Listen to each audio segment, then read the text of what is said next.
Good morning, everybody. Welcome. We're ProVision. My name is Scott Masker. I'm a director with the practice. Chris is an associate director.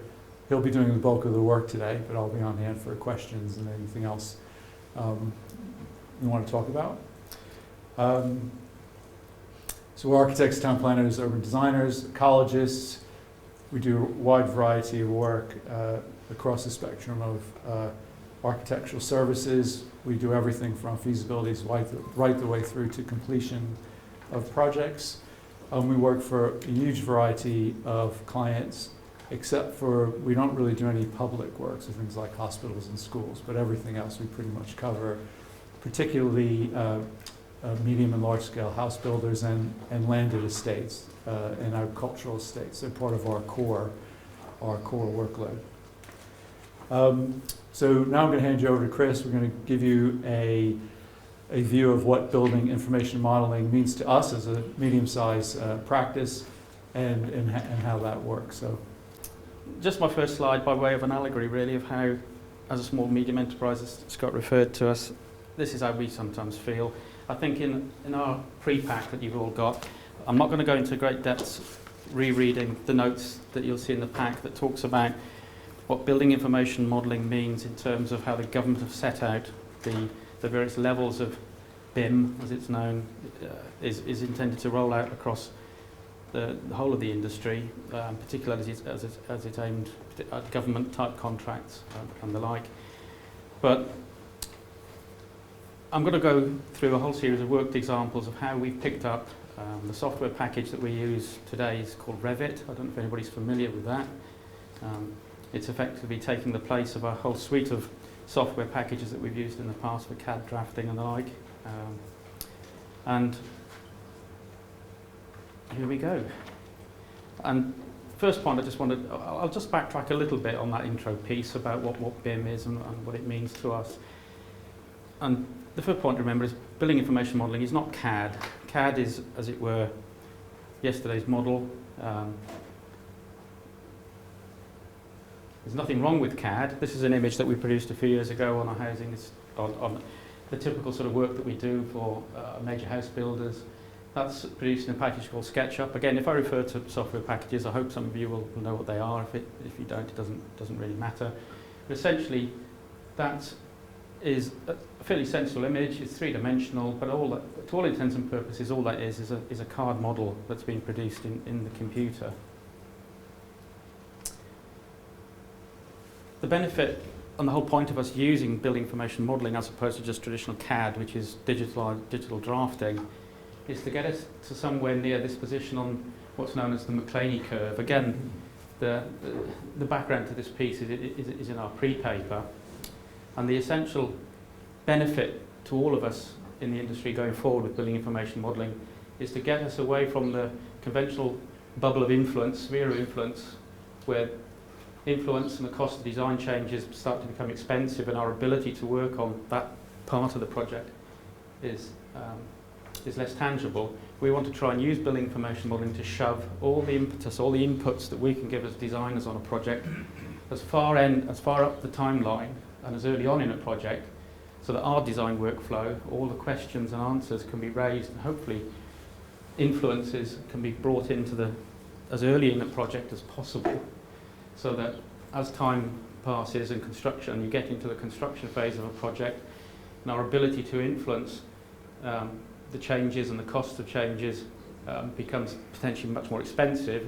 You don't want to be up at this point on the project making design changes and introducing things that are going to cost everybody money, but to get it all at this end of the graph.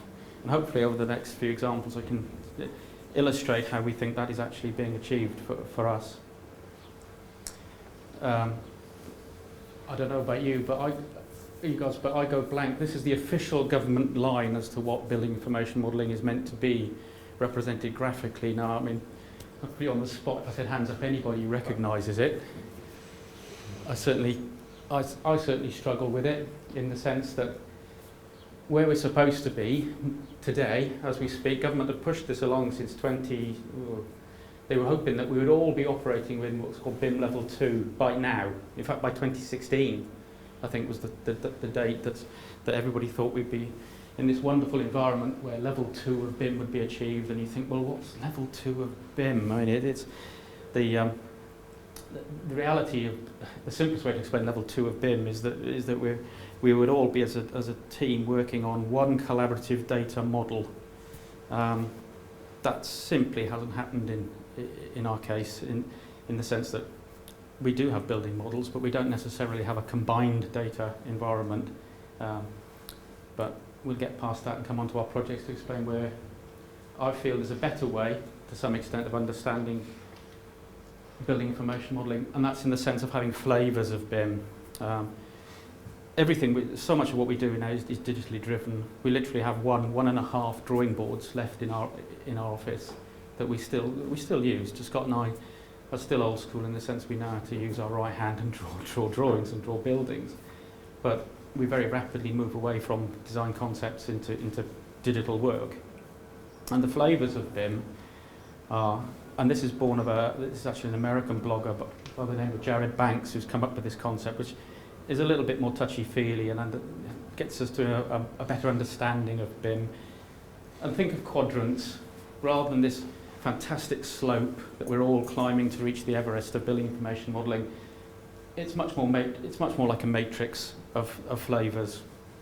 And in the first area, how you first start off, baby steps, lonely little BIM, production information can be produced. We're still working within CAD, but we're taking that CAD data and we're producing a model that is our own model. We're in control of it, we use it for production information. That's our first step, lonely little BIM.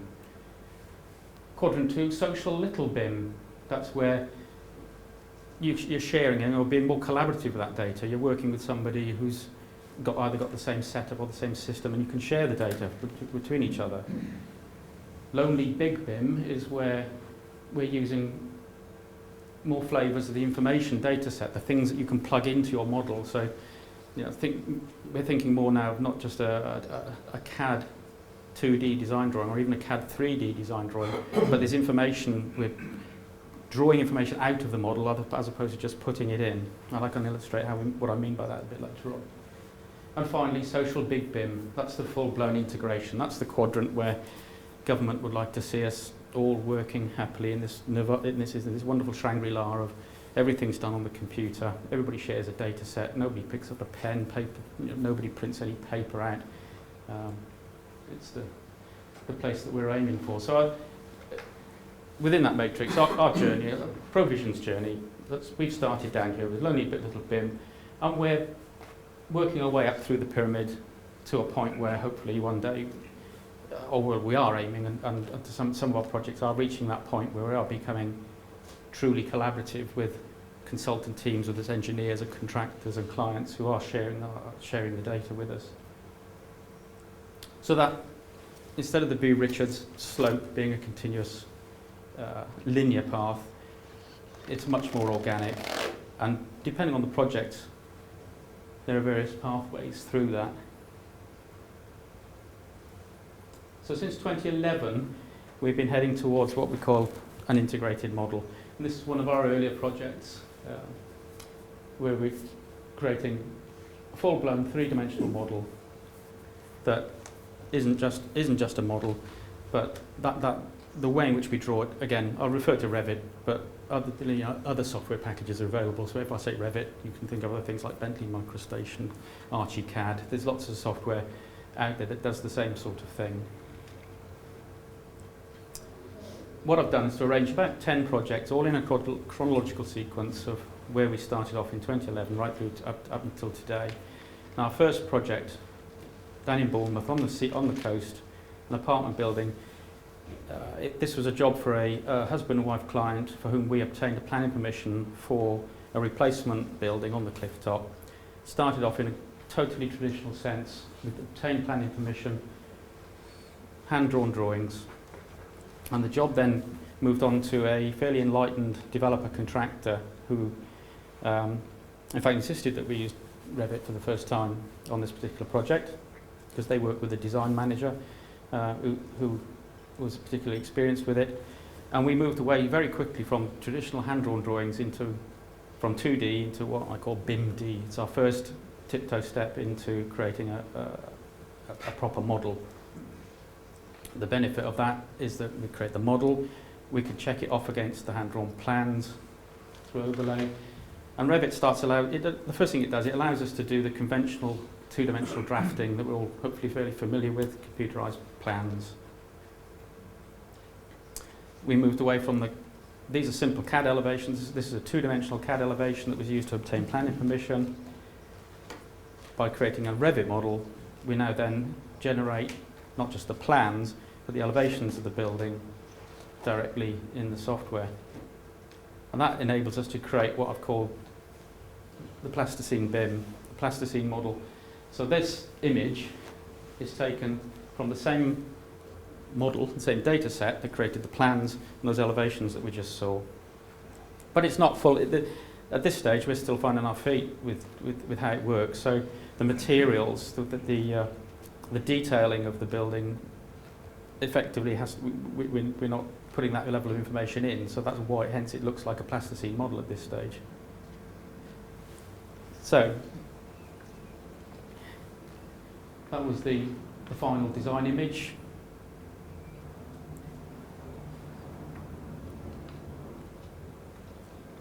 And that's how it appears today. That's the built image, if I've got that right. So can you see the difference? That's the rendering of how it was intended to look. And that's a photograph of it finished. The beauty, what we feel, there was this initial payback of being able to, from our point of view initially, forgetting the detailing and the scheduling and all the other parts and aspects of information modelling. In this first instance, it was able to show us visually what the building was going to look like to a very good standard compared to hopefully what came out the other end, and I think we were fairly successful in that regard. So I'm almost hard on the back of that job then were 3 houses for the same client, customer, developer down in Poole. This is what I might call a social Little BIM. We're now working with a contractor who was insistent, same developer contractor as the last job, but now much more insistent about how we took data out of the model set that we were building. So not just creating 3D pictures of how it looks and generating the elevations, and now we're into a phase of information relating to things like the kitchen supplies, things like the areas, the schedules of areas. One of the things that's one of the more mundane jobs as an architect is scheduling, making sure the areas are right. Most clients, if not clients, certainly contractors are concerned about areas, gross internal areas, measuring. It's a constant bane is to make sure that once you've drawn something carefully, you then measure it properly. And one of the beauties of Revit in particular is working out area schedules on the plans that you've drawn. So you don't just have to draw something and then measure it. Revit will allow you to measure it. If you do it properly, then Revit is scheduling rooms, it's measuring areas for you exactly how you want it as you go along. So on this particular project now, the kitchen suppliers are sending us data for their, in this instance, the actual dimension, the information relating to their cabinets and the like are sent through to us to make sure that we drop them in properly on plan. This is still fairly early days for us in terms of Revit use. The information here is all two-dimensional. It's a computerized model, but this information is still, for the purpose of kitchen units and kitchen setouts, is still two-dimensional, as indeed the other point of interest on that is the integration then with the electrical services. We're not physically trying to model the service runs, but we are introducing schematic diagrams that they're still two-dimensional in that sense, but at least they're layered into the model. But now we're getting to a phase where we can detail the building, specifically the wall sections, and like all good CAD packages, it's very good at making sure you draw things properly, you introduce levels and heights, but now we're beginning to get into the nitty-gritty of modelling the building in exactly the same way as it's likely to get built on site. So in terms of the strip footing, the base walls up to DPC, up to ground level, and the wall and the superstructure above isn't just being drawn, it's being modelled. The great beauty of Revit, and we'll see this in several instances through the little talk here, cross-sections are drawn like slices through the pie. The beauty of it is that unlike having to take a CAD drawing and then use your own spatial awareness and sense of draftsmanship of turning a plan into a section in 2D in CAD, these are literally slices through the building of the model as you go, and you can take them anywhere at any point, and then use the software to illustrate various points. In this instance, by various colours to highlight what the elements are, what they're supposed to be doing, colour code it. There's a lot more opportunity. So without having to do any additional work to the initial building of the model, you're able to draw information out of it. And this is the first instance now where we really start to use the extraction of data. The room schedule, I touched on room schedules. Some of the codes might not mean much to me now, but things like the study on ground floor FFL, its area precisely, even the perimeter of the room, electrical fixture schedules, go back to that 2D drawing, if we were sent the plan, each of those symbols relates to an entity which can then be pulled off on a schedule so the electrician knows in each room how many plugs he's supposed to have, where he's supposed to put them. And of course it helps greatly then with the costing. To some extent, I think we tried this last time, there aren't any quantity surveyors in the room, are there? No, they've gone. It's all right, I don't think we'll ever work with a quantity surveyor ever again. So the contractor client had direct access to quantities off the information we were producing from one information source. So one of the important things about working this way is that you've got one model, you've got one thing that produces all the information, your sections, your dimensions, and everything else that you need. So you don't have separate drawings, you don't have to set up plans and elevations separately, it's all within the same model. And then from which you can go to the three-dimensional images and that kind of thing for marketing purposes. Chris will talk about that shortly too. Yeah, and just to demonstrate where it got to by 2015, so we're on about 2015 now, these houses were up and they all sold in a blink, because they're in Branksome Park in Poole, which is nearly Sandbanks but not quite. And they all sold for over £1 million each, I believe, almost off book before the contractor moved off site. So that was working with an enlightened contractor developer who bought into the system. We equally chose to apply it to one-off houses, one-off client. Again, husband and wife team happened to work for IBM, came to us and were quite taken by our ability to, partly because of their tech background, and they were quite happy to let us run riot, as it were, with using BIM on their house for them. Their dream. It's in a sense a grand design for a young couple. Just outside Romsey, this house went up. Again, it's a lonely little BIM. It's in this instance we're back to just having total control of the model. It's just us creating the data set, but working with a client. And it was important, and this is the house that we saw in that first slide, or that cutaway slide of the house. We went from the 2 dimensions, again, planning permission gained the old-fashioned way, all hand-drawn, which still has its place for all kinds of reasons in terms of obtaining a planning permission, but very quickly turn that into a Revit model, which allows us to check and demonstrate that our hand-drawn sketch, if nothing else, it just shows us, it gives us confidence as hand-drawn sketch artists that we can produce in 3D in reality what is going on in our heads. So the Revit model creates automatically from the model, in this case the south-facing elevation, cross-sections through the building, and then at the same time powerful three-dimensional images. Now, it's not quite at the stage, I don't know if everybody watched the BBC Two programme, My Perfect House, new series on BBC Two. That's one to watch out for. It's selling a bit of a dream that is quite hard to live up to, because, and I'll touch on virtual reality a bit later on, but these were being produced for the clients as we were designing the scheme, just to show them exactly what, in this case, the south-facing elevation was going to look like, and give them the confidence that when we build it, that's what they're going to achieve. And the model allows us to do much, fairly elaborate graphic works there, to try and in particular with a tricky building like this where the entrance level was split from the principal living levels facing south. So to explain how the entrance level comes into a landing point, comes down half a level to the dining area, but goes up half a level to a study space that looks out over the south lawn, and at the same time we took advantage of the ability to go dig a big hole and put a lovely big basement underneath. And ultimately this is how it looked last summer. So it's been up for a couple of years.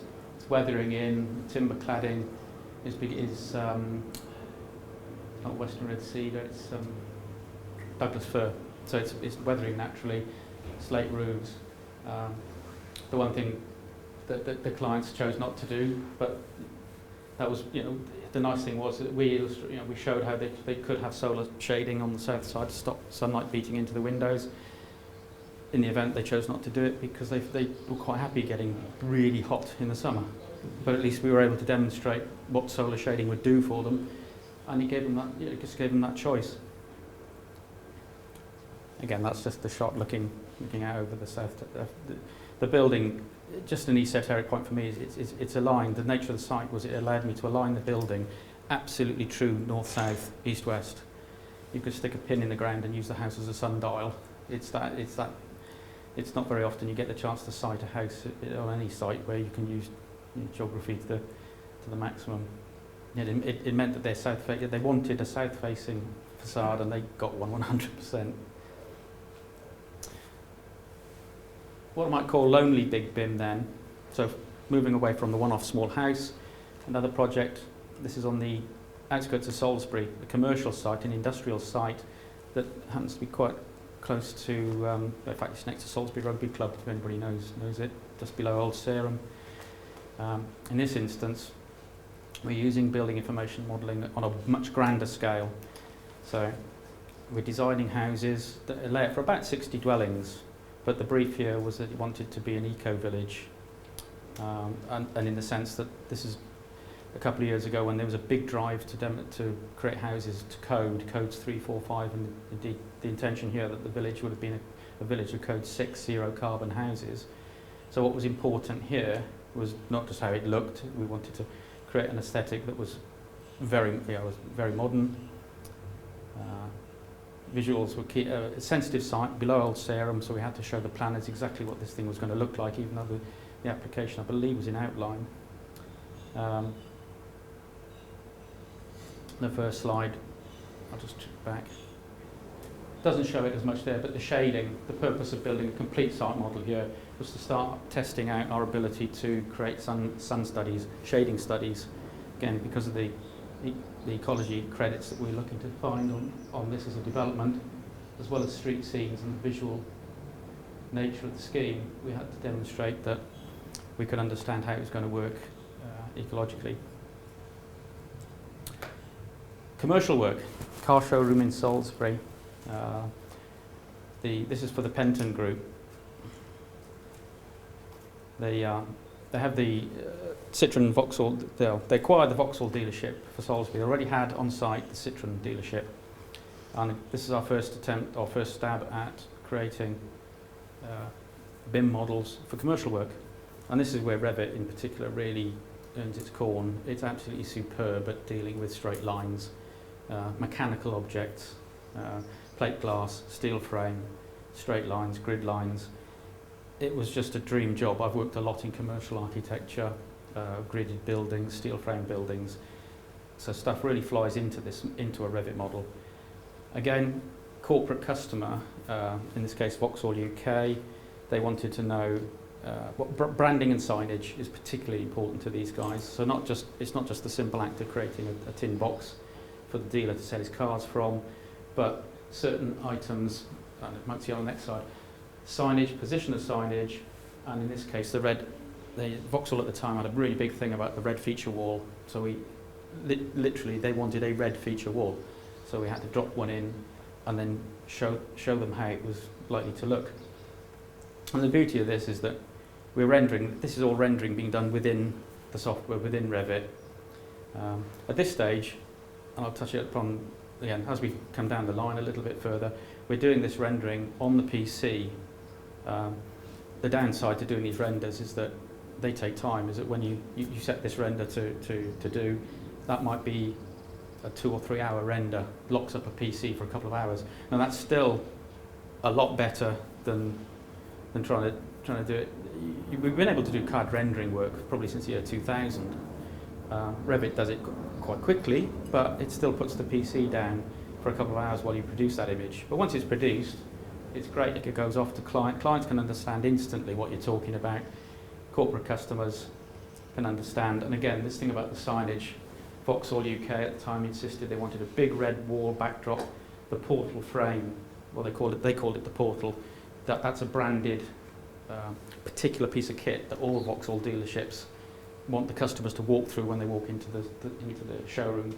So they send us the data. What you can't quite make out on there, there's a graphic. There's the Griffon Vauxhall graphic embedded in the plastic in that image, which comes out better in better detailed renders. And internally, we can model lighting. So as well as all the physical attributes, the metal staircasing, the glass sales advisor cubicles, the lighting rigs, we can drop in by working. You can take, manufacturers will send you data of the luminaires. So these would have been specific luminaires from a specific supplier. We drop them into the model, run the renders, and it lights the scene up according to the values that are set by those light fittings. So what we're trying to do is gauge what the ski will look like as realistically as possible in lighting terms. And then we can still produce, there's the Griffon logos, but much more visible there.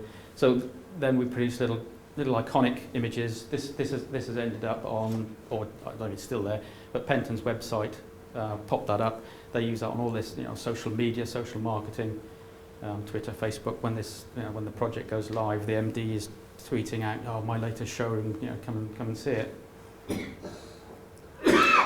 So in 2016, that's how it looked in 2016 as the finished item.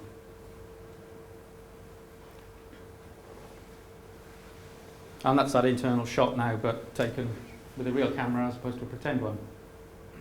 And you'll see that, admittedly, our earlier rendering, the cars are just white card plasticine cars because at that time we didn't have the data. Today, we've now got these sort of things. There's people out there either selling them or downloading or providing them for downloading off the internet. We can produce car showroom visuals that are absolutely snap-on photographic reality. Big benefit of information modelling like this is the information model sits there, it doesn't go away. You don't shove it in a drawer and forget about it, and then a couple of years later somebody come up. We've always, every business gets repeat business, hopefully, from work that they've done previously.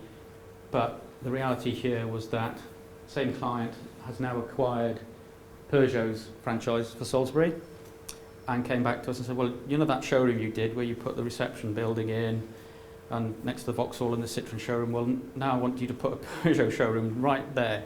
So in the last few weeks, we've submitted for planning not to knock down part of the building that we only built 3 or 4 years ago, to put in a new Peugeot showroom that's sandwiched between the Citroën showroom and the Vauxhall showroom, move the customer service building across to the west side of the equation.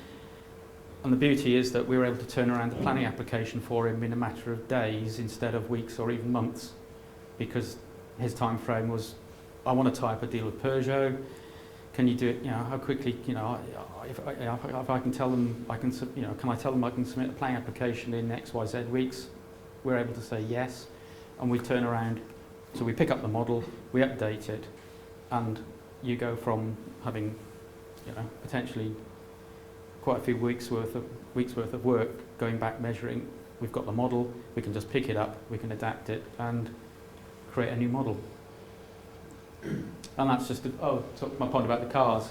So this is just a CAD rendering of how it might look. The Vauxhall showroom off to the right, the new Peugeot showroom sits between that and the existing Citroën showroom, and this is a new building at the end. And now our renderings are done in such a way as we can drop in much more realistic cars. It's much more photoreal.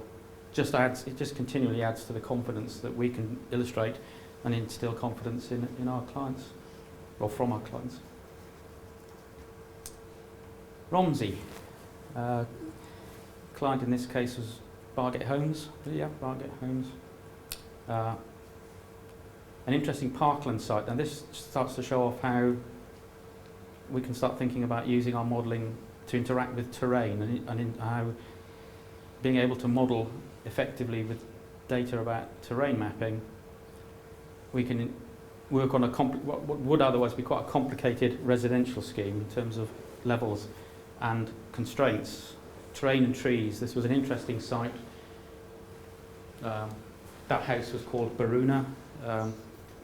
Client's house building developer acquired the whole site.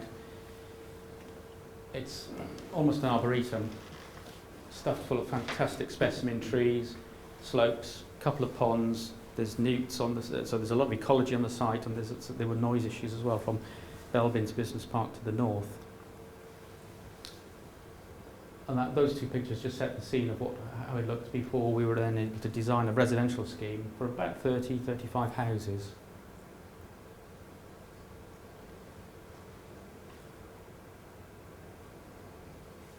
So in addition now, not just using Revit to create designs for the houses, we work with increasingly now topo survey work. We generally now don't bother with two-dimensional survey. Wherever possible, we don't ask for 2D surveys anymore. We ask for point data to come in as well as traditional two-dimensional surveys. We ask for the point data so that when we import the survey, we bring it in to 3D to allow us to map the terrain of the site. So we haven't just got a flat plate that we plonk things on and then work out what the levels are. We've got the terrain already mapped. And in this instance, because of the complexities of the site, just to run you through, these cylindrical shapes were the root protection zones. Arboricultural consultant had said, right, these are the areas where the trees are important. You have to stay away from these zones. So they're not just representative of the trees themselves, but it's the tree protection zone. But by placing those and extruding them up through, that shows us where our developable areas are. Other little issues. There was a pond, a water. In fact, it was a man-made pond, but it contained the presence of newts. We had to be careful and mindful of. And then this particular facade, that terrace, is arranged like that because there were noise issues from the industrial units up along here. So those units had to be designed in such a way as they faced and addressed the issue of noise. So there's windows, generally non-openable windows or non-habitable rooms facing the noise source. So all of this information gets thrown into the mix, and it's all, so as well as designing the houses, we're designing the site, we're using the constraints of the site to inform how it all goes together. Slab issues, yeah. I've mentioned the fact that it had interesting levels. Boy, did it have interesting levels. In order to get the roads to work, to be able to work with the layout of the houses, what became readily transparent fairly quickly was that the design levels, working with the engineer, the road and traffic and drainage engineer, he was setting the levels for the slabs for where the houses would sit to make sure that his road would work, his access roads would work. That meant that certain parts of the site, relative to existing ground, were about 2 metres out of the ground. And we were able to demonstrate, well, okay, it's something that you may not really perceive. When you're working two-dimensionally, or in the traditional sense, it can be quite difficult to explain that to other members of the team, exactly what that means. And hopefully with an illustration like that, it's pointing out that if existing terrain is down here, we're having to put the slab levels up here to make sure that the drains and the roads will work. And we can pass that back to the client and say, well, look, are you really sure about this? Does the engineer need to go back and look at his road layouts? Does he need to drop the roads? In this instance, that's where those houses ended up. There was a lot of earth scraping, a lot of movement of earth was required to make it all work. Again, sections, two-dimensional, sorry, clicks. So that two-dimensional section shows where the house design levels are relative to the section line of the terrain as it passes that point. And it shows, it just gives our other consultants the knowledge of how much fill or otherwise they need to think about bringing into site to get it to work. Street scenes, another favourite of, as architects, another favourite element of work for us is big housing schemes, we have to generate cross-sections and street scenes for the planners. Now, even to a relatively skilled draftsman on a complicated site such as this one with houses all over the place, nothing much rectilinear, virtually nothing's parallel or square, drawing up a typical street scene through there would take a draftsman a fair chunk of time, and he'd need to be skilled at what he or she would need to be skilled at what he's doing in order to be able to generate and draw houses, not just fully square on, but on the oblique, and draw it correctly. That's just taken from the same coloured model we were just looking at, slice drawn through it, projected onto the page, and it creates two-dimensional black and white drawings without any further pain. Again, that's all coming straight off the software. There's very little manual input into that to make that work. At this stage, we then still are looking to use Photoshop. Revit isn't, Revit won't do everything. It won't necessarily colour it beautifully. So those drawings still needed to be, in this instance, hand-coloured in Photoshop. So although the Revit model is a building information model, it's 3D work, and we're not, the black and white, in a sense, doesn't have manual intervention. There still is a case to having to colour those drawings up, but at least that backdrop is all being done for us. And then the Photoshop work is that's a layer of artistry over the top. We're honest about that. We don't try to say, oh, this is all computerized. We still, the analogy is, BIM. BIM is CAD, but CAD isn't necessarily BIM. There are plenty of other means by which you convey and communicate. Again, so Revit has drawn, the information model has drawn the black and white silhouettes for us, and we're colouring these by hand. House design themselves, the houses themselves, all individually drawn up within Revit. The beauty of it, the plans, the elevations, three-dimensional designs are all coming off the model without any further ado. And working with this particular client, they were very keen. A lot of these houses went from, they were almost bespoke. Like a lot of house builders, they like to have their typical house designs that they don't vary much, or if at all.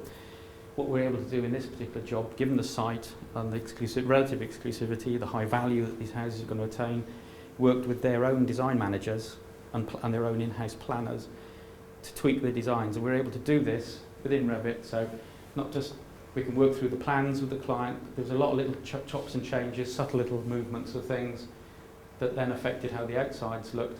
And then if there was something not right on the outside, we could change that. And it's doing it back in the model. So there's going back to, you think about pushing the bubble of influence back upstream. We're able to do all of this at this stage on paper, in the computer, before it gets to planning and then out onto site. The other thing that's really important is because we've adopted this approach, is that we work for a number of regional and national house builders. They have a lot of standard house types, which we now have in a library. And as they change those house types over time, it's very easy for us to react quickly for the individual house builders. So we don't have to start from scratch, basically. Yeah. It goes back to the point of it being information, not just drawings on paper that get shoved in the drawer. It's all information, and the more you put in, ultimately further downstream, there's the more that you can pull out. And the visuals, it meant that they were able to go to visualizations. Now these are their marketing brochure pictures of the site, but because we've already designed it to the nth degree, they can produce these visuals and they can go into the brochures and the marketing pictures before the buildings are actually sold. The whole site's sold. I don't think I've got any contemporaneous pictures. But these images are going into the marketing brochures with the knowledge that what they put in the marketing brochure is exactly as it should be, unless the marketing guys pulled a fast one. They should be. There's no reason why the marketing visuals shouldn't be exactly like the design drawings. Custom designs. Just stepping back then to the instance where we have the one-off client. And in this instance, a particularly clued-up guy who wanted... So this was a 10,000 square foot house for a client who was particularly concerned with the technology in the house and how the house performed environmentally. So this house is the largest passive house level design, masonry, passive house level design house in the country at the moment. So, and the client was a physicist and a mathematician who's very concerned with all these, everything mathematical built. He was concerned about all aspects of the design. It's a one-off house, it's his dream home, so as well as all the functionalities that were involved, the appearance was as important, and you'll see that in the next few slides. But the in particular, just going back on the point about servicing, the roof well contains PV arrays, and I won't run the next slide, shows we had to generate sun studies. Now I won't bore you with the animation because it takes us long to set up, but the sun studies, the building is aligned correct for geometry and orientation to true north, and we're using BIM, using the software to generate sun studies at all times of day and night, where the sun would track all the way around the building. It would demonstrate that the PV cells were going to get enough daylight to be functional and work. And similarly, internally, the hall stairs and landing, there's a fantastic hall stairs and landing in this scheme. This little sun study would show how daylight would drop in through the skylight and illuminate the stairwell.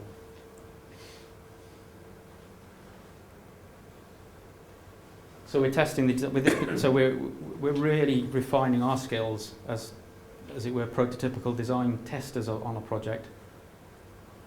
These are our I'd say pre-planning, but they're certainly very early days. It's early days in the design of the building that we can then check once it's built to see how we've performed and delivered. And that's from the start.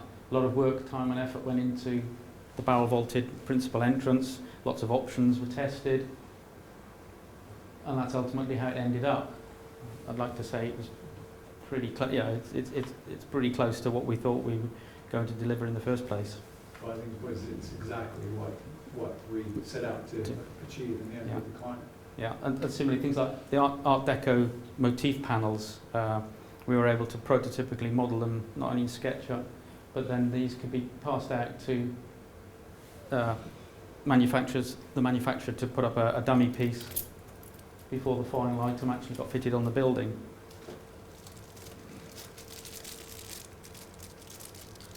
And also we're still working, we're still designers, we still have the capability to talk to clients and take ideas, and going back to this idea of being involved early enough in the process so that a change doesn't have a horrendous effect further down the line. The client had a desire to introduce a private stair from a bedroom down into the kitchen space. So we're able to work as designers. We take the briefing, work up a little sketch, we turn that into a design sketch in the model, so that we know when it's finished he's not going to be disappointed. Hopefully he wasn't. It was a peculiar request. He literally wanted a staircase, almost like the opposite of a maid stair. It was a husband and wife stair, wasn't it? It was a private stair. I want to get a cup of tea in the middle of the night. I don't want to go down that big staircase. You'll see a picture of the big staircase in a minute. But they just wanted that literally just goes to the bedroom, doesn't it? And okay, we'll model it, we'll drop it in. That was able to be all thought through and worked out before it was too late in the process of the build. And we're constantly refining our ability to take data sets of information throughout off of the building. The scheduling, in that case the door schedules, head heights, all of that information, that's just being read. We draw it on the model, we put it into the model, we use the right, in Revit terms they talk about families of data, which would be doors, windows, whatever. We can then extract that into head schedules. And that's the finish. That is think back to that shadowing, that was the light well over the staircase, an absolutely stunning cantilevered stone staircase, central hallway in the scheme.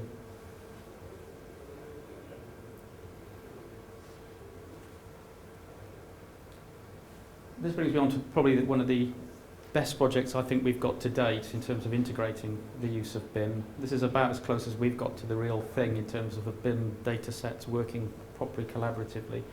This is a block of flats in Newbury, not Reading, My apologies there. It's nearing completion. But these first few slides, this is how the scheme was drawn up and designed by us in Revit before we got past planning. These are the design, these are the pre-planning or the planning stage designs. So the building is being designed. Materials we are working with the developer client, choosing various options for designs of colours of brickwork, the form of the building, the layout. And then post-planning it goes into construction. We're now getting fairly refined or fairly adept now at creating pretty complicated looking plans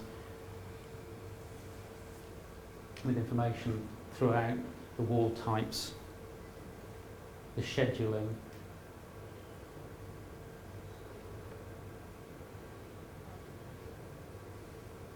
But now we're actually working with the details, the fine, the almost one. Well, it is the one-to-one because everything's in. You know, we're working with the robust construction detailings. The client was insistent that we made life as easy as possible through the building control process, so we wanted to use the robust detailing construction methods.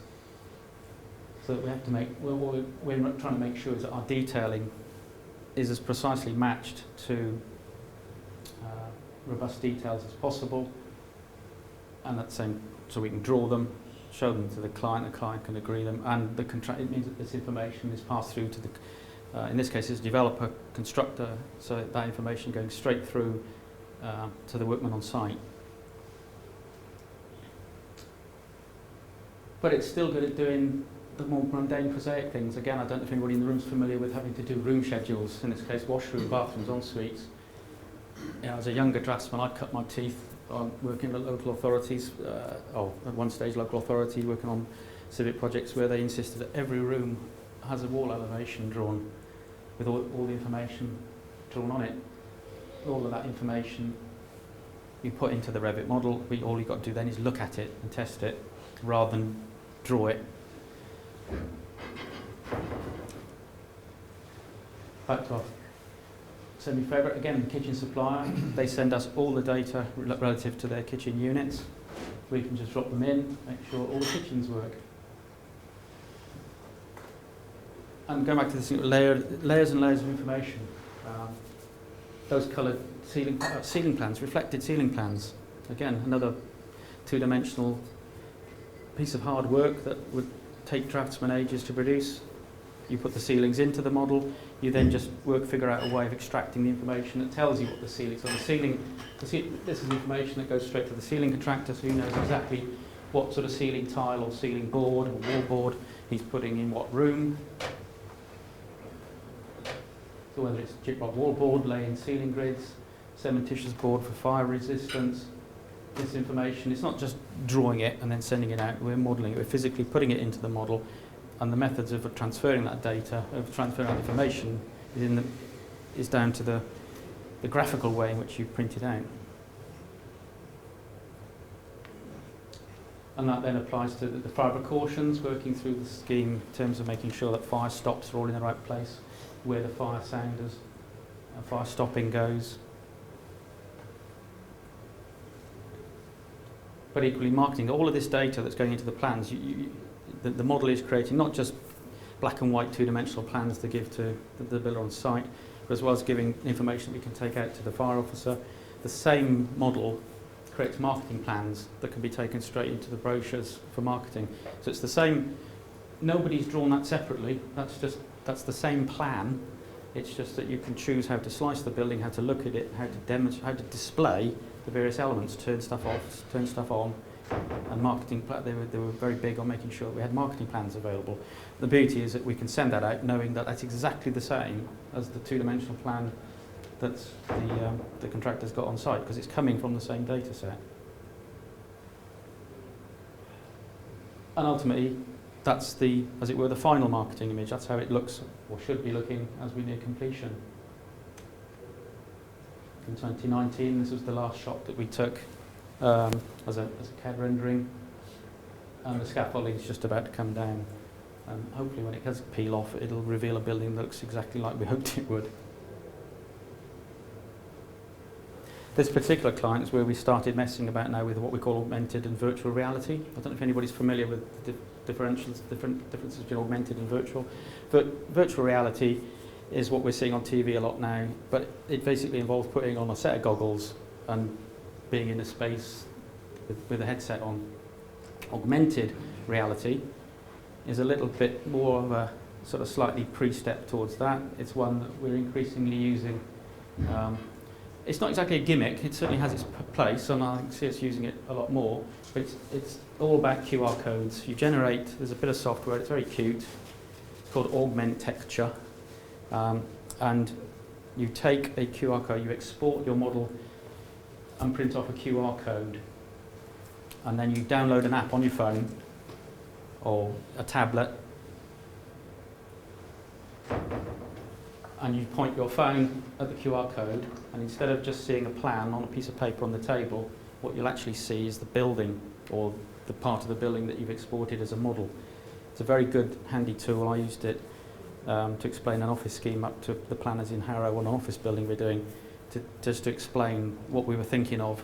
It's a very quick thing to do. You can either hand your phone around or just email a link so that people at the other end can just simply look on their phone, point your phone at the table in front of you, and what you'll see is a three-dimensional image. And that image, and that's a model, you can move all around it and just take looks at it.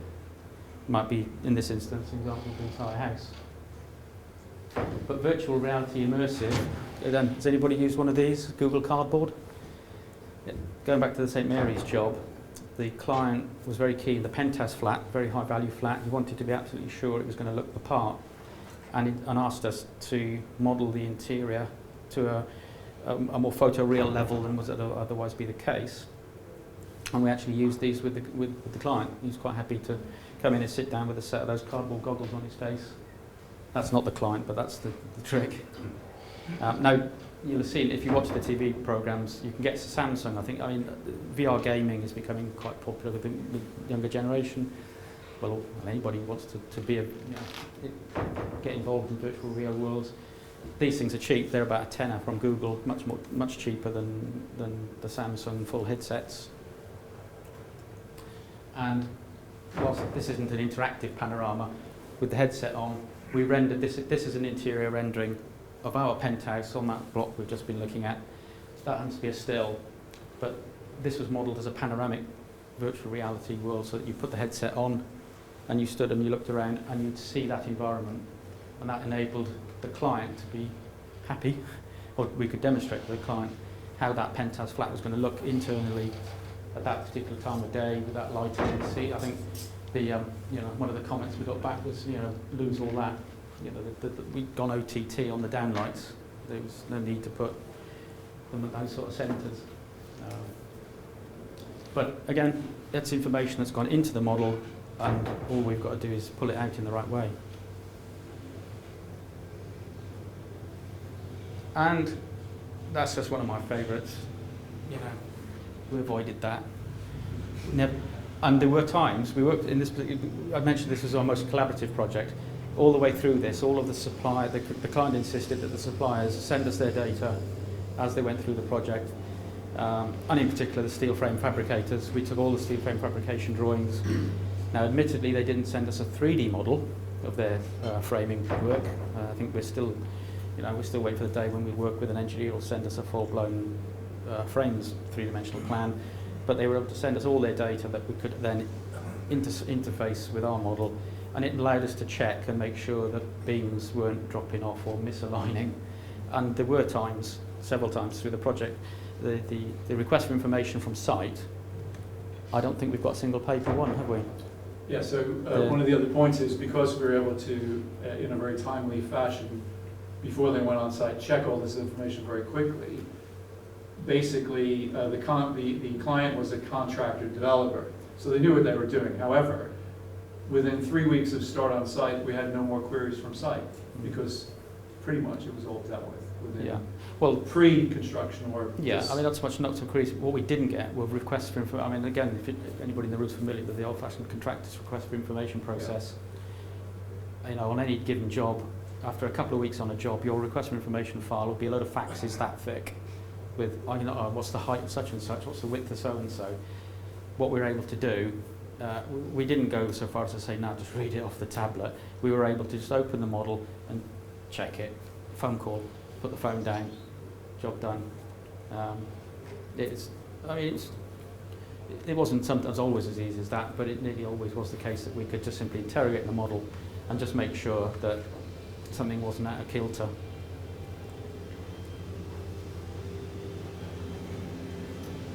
are we doing for time? Just a couple more really to finish off. As I said, that was our best, most integrated model. And just finish off with a couple of large-scale projects that comes back to housing. The key point with this was being able to demonstrate visually to end users what we were trying to achieve. Crossways, settlement just south of Dorchester.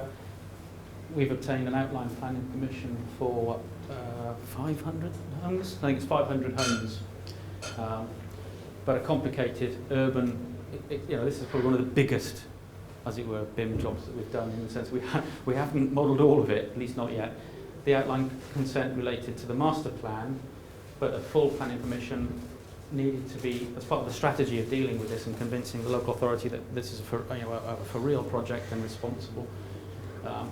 They insisted that phase 1 of the site was generated to a full application because it incorporated a new village hall and a new doctor's surgery, as well as the first phase of about 100 homes. And this exercised the interest of the county urban design officer very strongly, and we needed to generate interesting and convincing designs. In this case, we're very close to Poundbury here. I don't know if we can spot the kind of similarities between Dutch Cornwall architecture and what we've tried to do here. So we've gone quite esoteric with some of the designs around turrets, interesting feature elements to the designs. But by using Revit and not just conventional two-dimensional drafting, we're able to take these along to the various interested stakeholders and show good quality images. So we're still generating two-dimensional street scenes, creating birds. So we have modelled the first 100 odd units. Each one of these is an individual Revit model. People have worked on that, so each of the houses we know are designed properly. But what was key to the stakeholders in this scheme was the understanding how the village hall and doctor's surgery, the entrance into the site, works. So key views in off the main access road, the main spine road that brings people in, the experience of how that would feel. The urban design officer was very keen to work with us and create a set of vistas and architecture that wasn't just noddy boxes plonked on the landscape, because ultimately they're going to get 500-600 homes here over a rolling programme of many years. So it's key sequential views. As it happens, I created animation.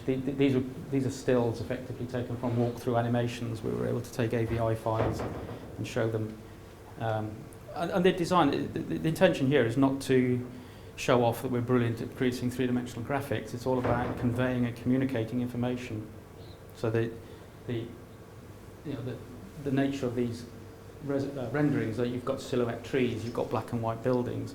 The finer, more marketing stuff can come later on. And that's the village hall, the view across what will become the village green to the village hall. And then lastly, most recently, Wimborne. On the edge of Wimborne, as you come in from the eastern approach to Wimborne, a scheme for Gleeson Strategic Land, major client that we do quite a lot of repeat work with. We obtained outline consent for 300 dwellings on a phase of land a couple of years ago, which has subsequently been sold on to Barrett Dave Wilson, who are now in the business of building that out. The local authority who control, it's Greenbelt. The land's allocated in the local plan for development, but it was interesting and complex because this eastern half of the site is Greenbelt. The Greenbelt line straddles the middle of the site.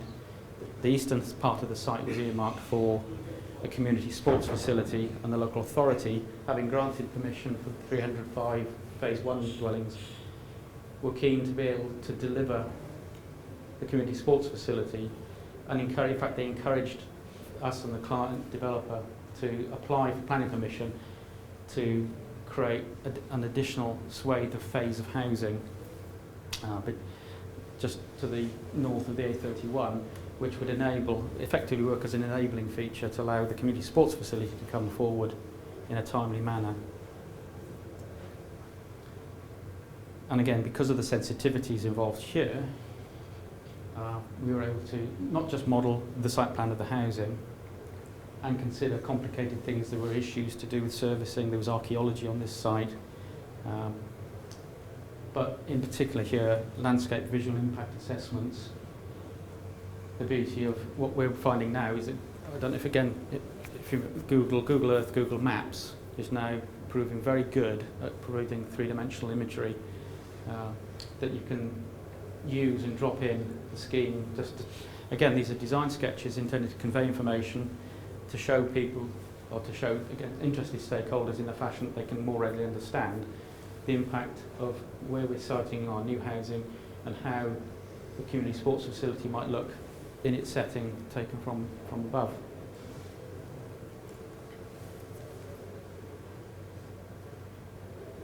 And being in Greenbelt, there's again lots of discussions held then, because if that's the Greenbelt line and all of this land here is within Greenbelt, council were quite happy to accept the presence of the sports pavilion, but wanted to see how it was going to look in terms of that impact, because they've got to balance that, I forget what the technical phrase for it is now, but effectively if you do put a building in or otherwise put anything in Greenbelt, you have to do no demonstrable harm. You have to equate the loss, as it were, of the greenness. In this instance, there's the actual building itself, the impact that might have, and then also the position of the lighting. The flood lighting consultant with this job was able to take what we'd drawn, check it out for light spill, check the model out for light spill to make sure that light spill, and that influenced why we had flood lighting on this pitch to start with, but that's too close to the houses there, so it ended up on this pitch as the main pitch, and then there was also discussions about that would be an artificial 3G, 4G pitch, which also would have flood lighting on it. So our detailed plan work, we were able to produce detailed designs for the pavilion, and then this is probably one of my last renders. The difference between this rendering now that you see here is that we're using the cloud. Go back to my point about creating three-dimensional renders. Whereas in the past, we'd have to turn a computer off while it ran a rendering that would take an hour, 2 hours, sometimes 3 hours to do. We're now using the Internet of Things. If we want to render a scheme now, we just go to a sidebar button and say, right, render this image for me, please. It goes off to the internet to be done. It takes a few seconds. So once we're happy with well, we think it's going to look on the screen, we just click a button and that goes off to the internet to be rendered. And the guys and girls who are working on the machine can carry on working. The renders just build up in a gallery, and we can produce. You have to pay. It costs about as much as you would for photocopying. Imagine you pay 10p, 20p, 90p for a colour photocopy. You pay the same thing now well, it's Autodesk. You just log in, have an account. Every render costs you a few pence. So the payback on that is potentially huge, because what you get back now are images. Again, hold a hand up. I photoshopped the groundsman in. You know, I mean, there's you know, if anybody gives you, it's like a lot of things. Is that there's always a caveat in there somewhere.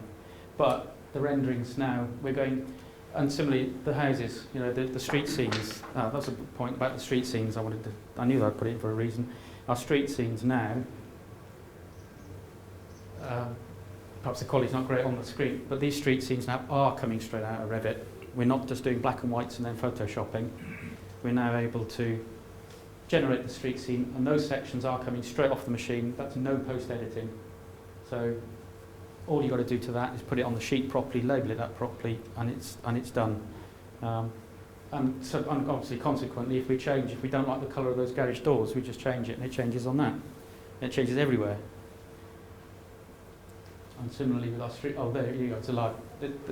but that's a closer up version of that street view. That is truly generated within the software, not manipulated afterwards. And similarly our street views.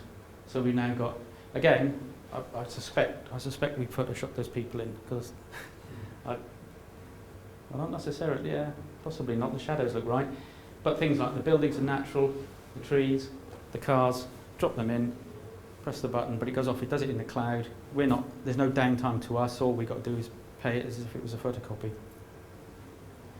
And it was consented. It was the very last, this particular scheme, I don't know if nobody from Dorset? No, wouldn't have thought. Dorset, they've gone through a rigmarole with reorganisation, and East Dorset District Council is no longer, it's now morphed with Unitary Authority with West Dorset and Isle of Purbeck and all that shit. But this was the last planning permission. They granted their last planning application that came before their planning committee a few weeks ago. It was the last one on the agenda. It was the last one they have approved, and so it's the last planning permission East Dorset District Council will ever grant. And gave themselves a round of applause afterwards. I wasn't there, but apparently they did. They were so pleased. And then just to finish off, we do have a bit of fun with BIM, conceptual BIM. We're quite happy to use it to work on competition work. We'll use it for design work. And these were early days. Rather than just, it's great to create conceptual sketching, but if we want to create something that is both conceptual and accurately modelled and accurately drawn, we'll use Revit to do it. And this was a conceptual set of designs for the McCarthy and Stone Reimagine Ageing competition a couple of years ago. And rather than just produce conceptual, airy-fairy, meaningless images, we wanted to create something that was tangible. And these are the results. These are our products. So we're quite happy using it as a conceptual tool, not just a grafting tool for creating schedules and pulling off doors and drainage schedules or doors and window schedules. And if the lights go out, you can always sit on a computer. Thank you.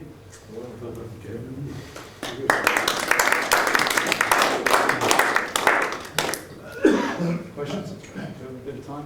Where are we? Any questions? No, we're fine. Oh, good. Oh, Go ahead, Mark. No questions? yeah, please do. You coordinate with Vectorworks? We use Vectorworks still, actually. It's an interesting point, but Vectorworks is a BIM package in its own right. So Graphisoft, it's Graphisoft, isn't it? We use Vectorworks and have done for years as our two-dimensional drawing package. But we've made a commitment within the office to basically phase it out now, though. Yeah. So we're going completely over to Revit because of its obvious potential in integrating all these things. Yeah. From even the concept design right the way through to the finished design, we think there's just much more breadth with the Revit program.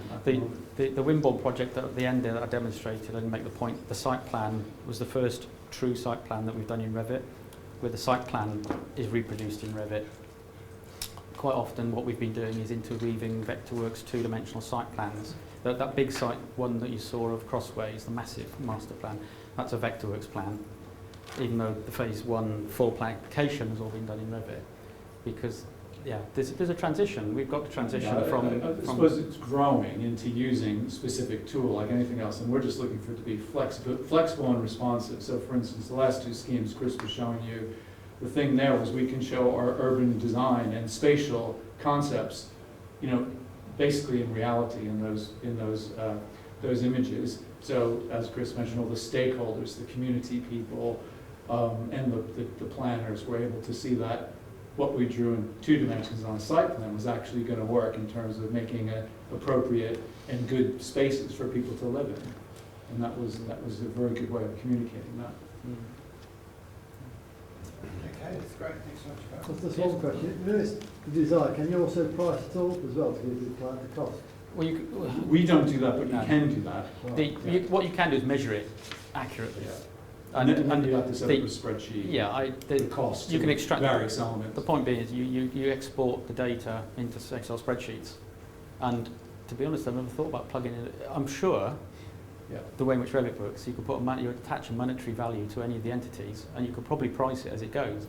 the difficulty with that is that pricing changes, is that prices are variable, whereas Revit likes to work in, you know, the family input likes to have specifics, size, you know, dimensions, criteria, whereas a price would just be a fluctuating thing. But if you toss it out to a spreadsheet, then it's easily done.